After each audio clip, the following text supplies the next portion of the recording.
and welcome to the Seahawkers podcast. I'm Brandon Schultz. It is game day, and we are looking ahead to this Lions game. So let's start off with head coach Pete Carroll's thoughts on the upcoming matchup back when we heard from him on Wednesday. It's on the road to Detroit. This is a team that is really an emerging team. Coach Campbell's done a great job of taking over this place and putting his stamp on it, because you can see how they play in all phases, that they really get after it and they're really aggressive. I'm sure he's pleased with the progress they're making, because it's a good-looking football team. They're scoring a lot of points, the most in the NFL, and that's a real obvious contention for us. We got to get after it. We're going to have to slow down a running game that's one of the best in the NFL, and we haven't done great there, so we have to really pick up our action on that end of it. We know a lot about the QB. We played him a lot, and we have a lot of respect for Jared and what he does, where he comes from. That's an inside deal to Jared only. They've got a real aggressive defense as well, and they're gonna try and cover us up and lock us down, and we respect that challenge. And special teams are really solid, and like you would think, they play really hard and give you great effort, just like Coach wants. So we respect what we're up against here. This is an obvious team that's on the move, and we're gonna have to play some great football to get a win there. Let's start off with a few longer-term injury updates from Wednesday before we get into the more near-term injury updates at the end of this episode. We're going to start off by hearing about two defensive linemen with Dalton Robinson and Shelby Harris. Dalton Robinson will be eligible for you next week. Is he going to jump back into things pretty quick for you? We'd like to see that. I mean, he's got to come back and show it. He's been working to stay in shape and all of that with what he's got, and it may take a couple weeks to get him back in there. Shelby Harris going to be back this week? He's back, yeah. And because of the way things fell, he won't go today, but we're testing him out with the trainers and all that today to see. I talked to him a little while ago. He's anxious to play this week. He thinks he can do it. So he's got to show it. Some good news regarding cornerback Trey Brown. Yeah. I talked to Trey today about it. He's still a few weeks away, but they're putting dates on it that they think he's got a chance to get back. So I told him, okay, they give you those dates, beat it, and compete to get back sooner than that. So it's a couple weeks from now, 2-3 weeks. Meanwhile, Travis Homer is heading to the injured reserve list. He has been a great player for us in every way: physical, speed, scheme, mentality, leadership. I mean, he's been a great player. So we're going to miss him. We've got we made a couple moves here. We talk about it later, but we made a couple moves to try and reinforce that. But it might take two guys to take up his spot. He's done a great job on third downs for us too. Been an excellent pass protector. DJ's going to have to take over much of that, and but you'll see as we go through this week how we're trying to. It's not done yet, so we have a plan. We got to see if it can come together. Here were offensive coordinator Shane Waldron's comments on Homer's absence. Yeah, I think that all the running backs have a chance. It's a shame for Travis to get hurt there, but he was doing a great job for us. But all the guys will pick up the slack there, and DJ's done a nice job when he has to step in that role. And all those guys can play on third down. They can all play on first and second down. So we got a nice group of backs there that have a good understanding of our full offense. So like anything, with someone goes down, you don't usually just replace them with one guy. We got to get all the guys stepping up a little bit more and helping out and filling that void. Shifting the focus back to the Detroit game, here were Carroll's thoughts on the Lions' run game. Well, they do a lot of stuff, a lot of different types of runs, and DeAndre has been just on fire. He's got a huge average. Who averages over 8 yards a carry? You think you'd give it to him every play, right? But that's been a big part of the offense. Jamal is a really good runner too, a downhill, hard-nosed guy that gives him great attitude and all. And they're committed, they're really committed to it.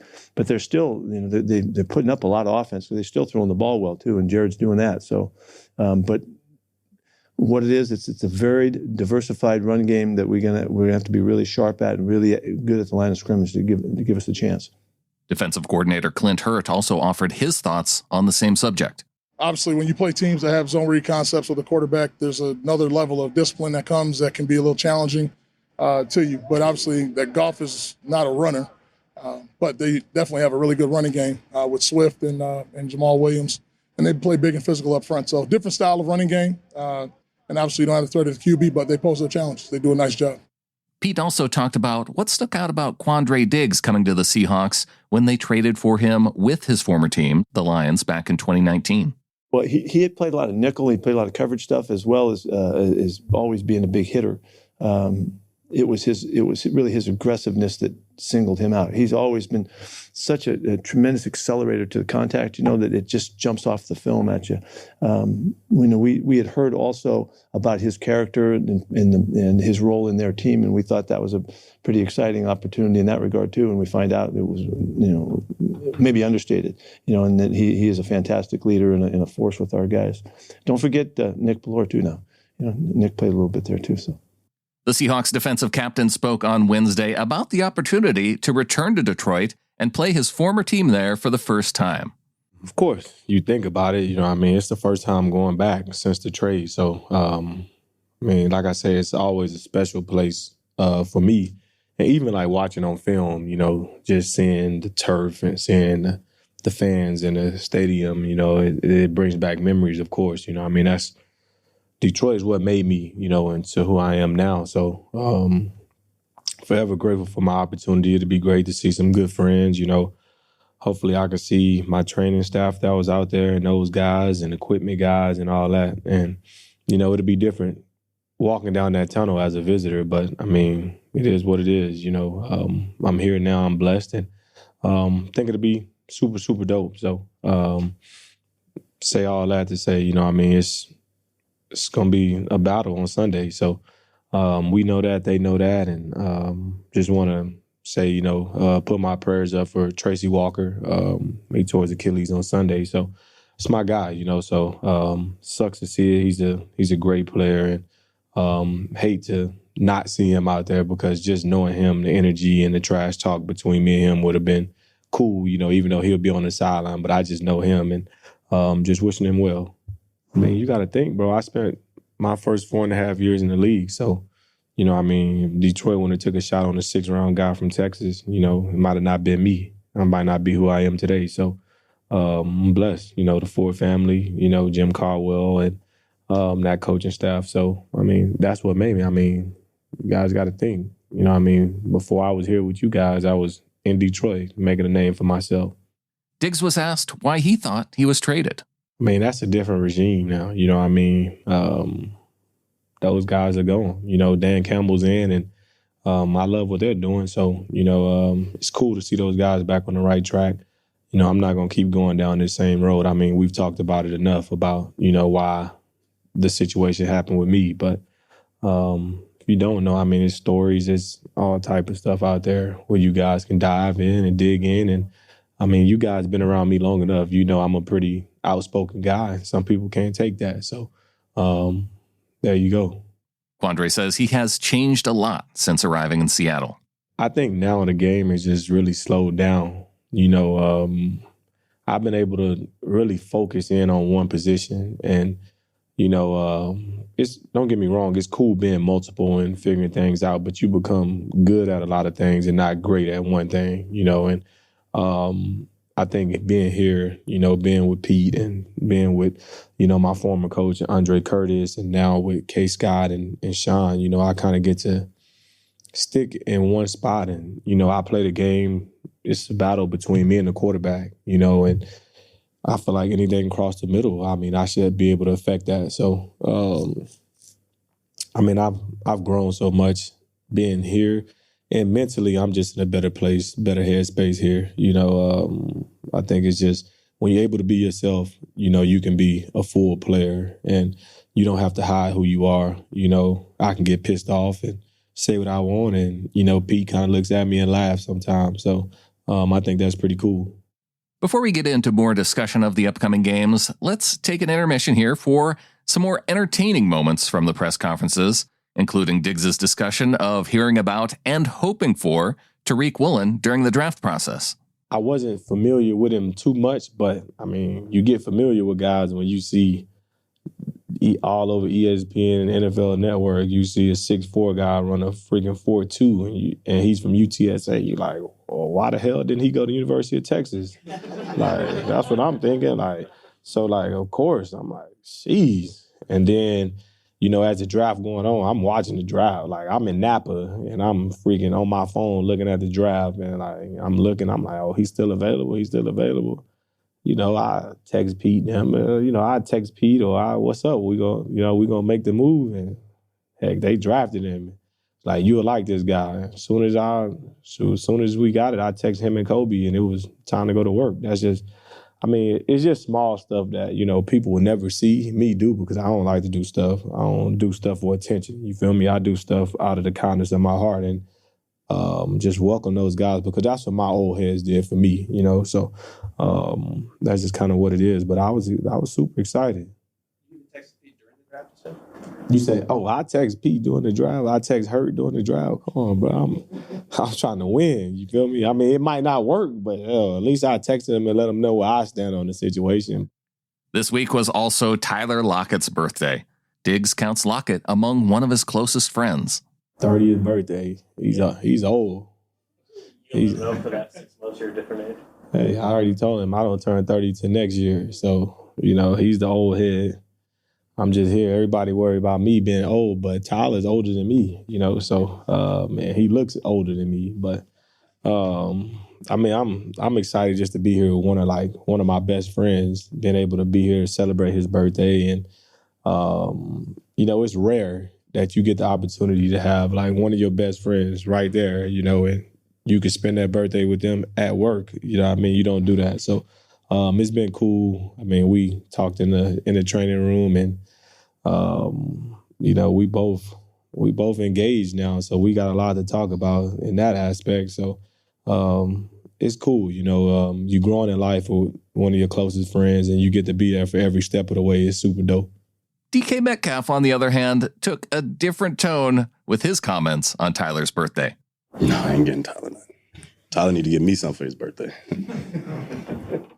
And while he was taking shots, Metcalf also fired some Jeff Okudah's way, the Detroit Lions cornerback.